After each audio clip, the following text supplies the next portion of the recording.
4. Vision and Occurrence given to Raymond Aguilera on July 1990. It's July 13th, 1993.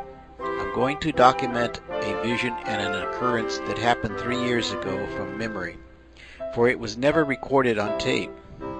All morning the Lord has been reminding me to add it to the prophecy book. I have decided to fast and pray while documenting this vision occurrence, for the heavy spiritual warfare attached to this occurrence is incredible.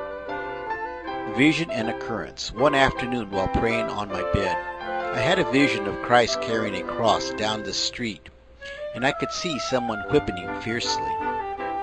Then I heard someone say, "If you keep hitting him, you're going to kill him before he is crucified." I could see Jesus on the ground in pain as they grabbed someone from the crowd to carry his cross. Arriving at the crucifixion area, I watched as several men held Christ. Then a very large man nailed his left hand to the cross. This large man had big arms and was wearing a piece of cloth around his forehead. He raised a wooden mallet and drove a spike into Christ's hand or wrist. I could see Jesus' pain as his body lifted into the air with the impact of the blow. Somehow I was seeing the mallet come down on Jesus from the ground up as if it was coming down on me.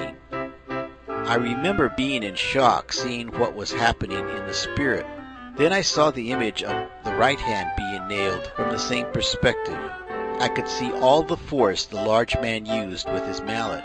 After both hands were nailed, they nailed his feet as Jesus tried to struggle without success. I could see these men lifting the cross with Christ on it and placing it in a hole in the ground. The pain of Jesus was very vivid as the cross was lifted. Then I believe wooden wedges were driven into the base of the cross for support. I find it unusual that I can still visualize this large man with a wooden mallet so clearly after so many years. I remember lying on my bed contemplating what I had seen in the spirit. Then without warning, my left hand slowly started to move out from my body. I tried to stop it without success. With my hand outstretched, the same large man I had seen earlier in Christ's vision lifted the same wooden mallet into the air.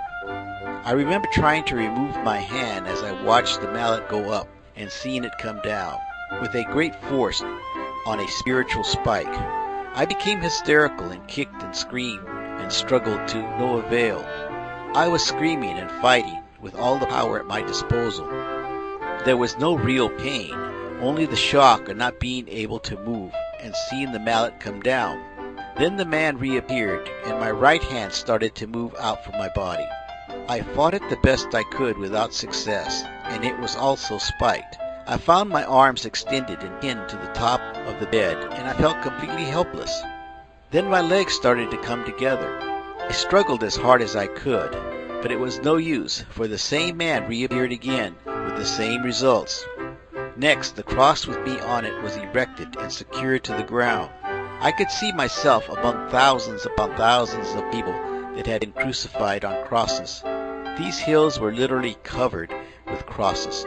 Some people were hung, some people were tortured.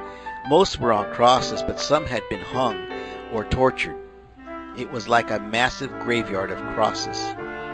Suddenly I saw a white star appear from within a bright white light over the hills, and I realized it was Jesus. I questioned Christ about what was happening and received no answer.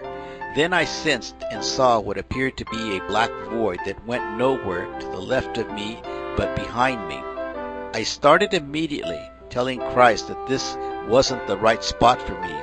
I remember telling him that I didn't belong here, that I belonged with those other crosses, some distance from the black void.